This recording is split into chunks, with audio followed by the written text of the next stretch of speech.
बिस्मिल्लाहिर्रहमानिर्रहीम। Editing tool में से दूसरा टूल हमारा पुश पुल है।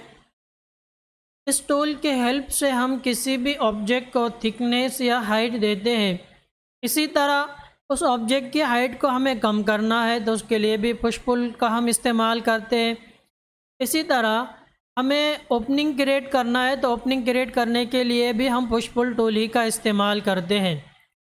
जैसे हमारे रेक्टेंगल है और इस रेक्टेंगल को हमें क्या करना है, एक थिकनेस और हाइट देनी है। तो उसके लिए सबसे पहले तो हम पुश पुल टूल को सेलेक्ट करें और सेलेक्ट करने के बाद जिस ऑब्जेक्ट के भी सरफेस में हमें चेंजेस करना है तो उस ऑब्जेक्ट के सरफेस के ऊपर उस टूल को लाए।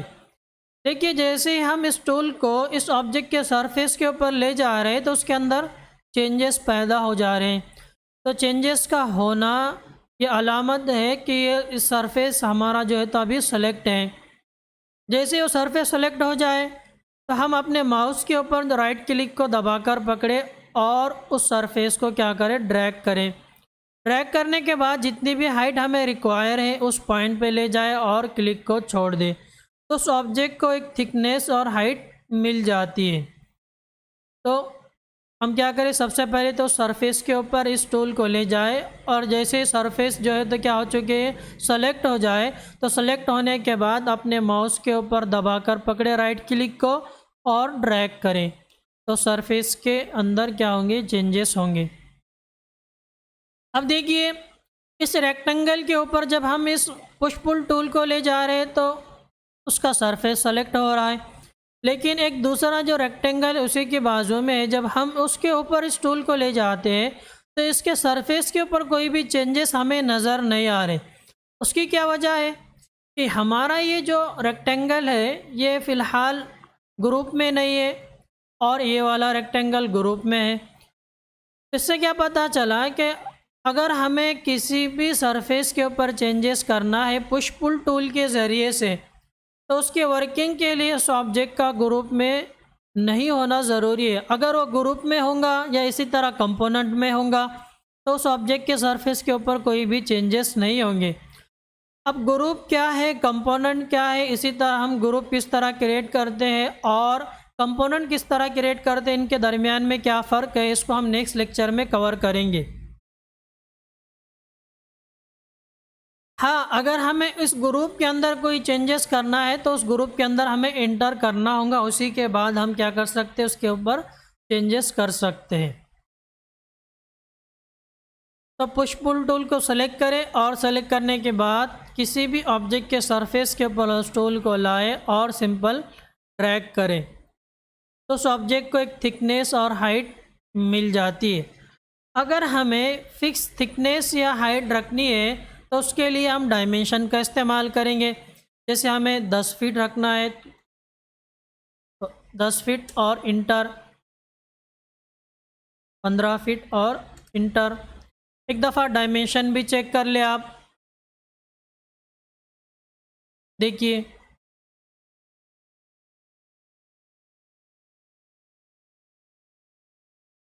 इसी तरह हमें अगर ओपनिंग क्रिएट करनी है किसी भी सरफेस के ऊपर तो उसके लिए भी हम पुश पुल टूल ही का इस्तेमाल करते हैं।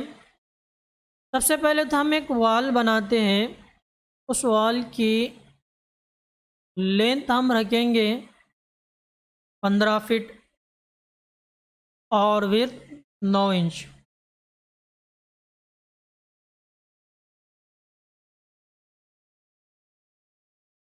हम उसको हाइट देंगे 11 फीट। अब इस वॉल के अंदर हमें ओपनिंग क्रिएट करनी है, किसी भी शेप में हम ओपनिंग क्रिएट कर सकते हैं।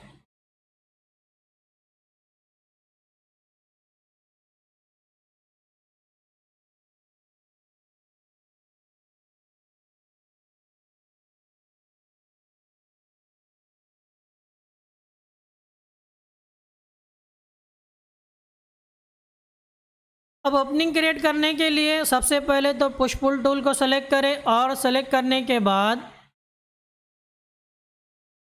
उस सरफेस के ऊपर जहां हमें ओपनिंग क्रिएट करनी है वहां पे अपने पुश पुल टूल को लाए और जैसे वो सरफेस सेलेक्ट हो जाए तो उसको क्या करें, ड्रैग करें और बिल्कुल एंड पॉइंट पे ले जाकर छोड़ दें। तो देखिए ओपनिंग क्रिएट हो जाती है।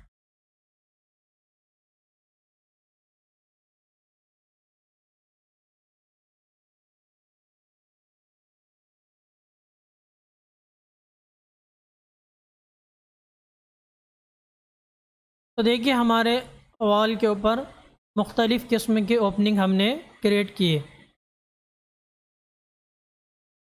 इसी पुश पुल टूल के ज़रिए से हम एक रूम बनाएंगे और उसके अंदर डोर और विंडो की ओपनिंग क्रिएट करेंगे।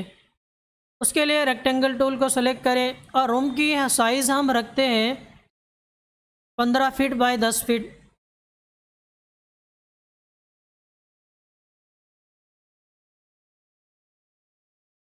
इस रूम को हम हाइट देंगे 10 फीट।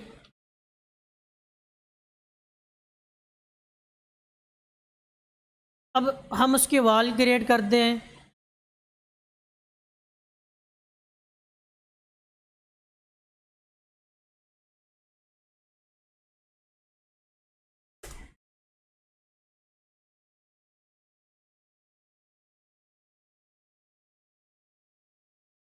देखिए हमारे रूम की वॉल बन चुकी।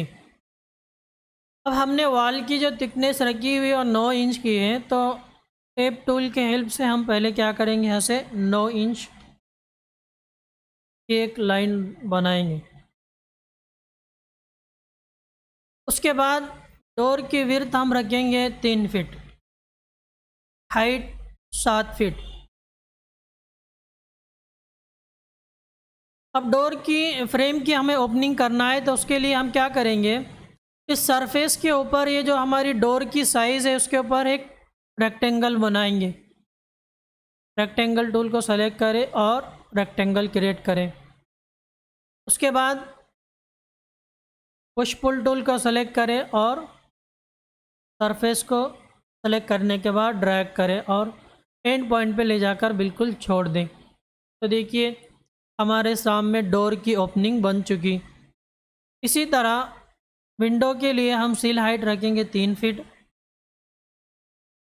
और विंडो की जो विड्थ हम रखने वाले हैं वो 5 फीट।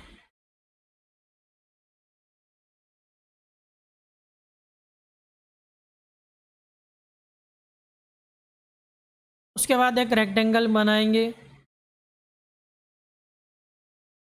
और पुश पुल टूल को सेलेक्ट करने के बाद जिस जगह पे भी हमें ओपनिंग क्रिएट करनी है, तो उस ऑब्जेक्ट के सरफेस को हम क्या करें, सेलेक्ट करें और उसको ड्रैग करें।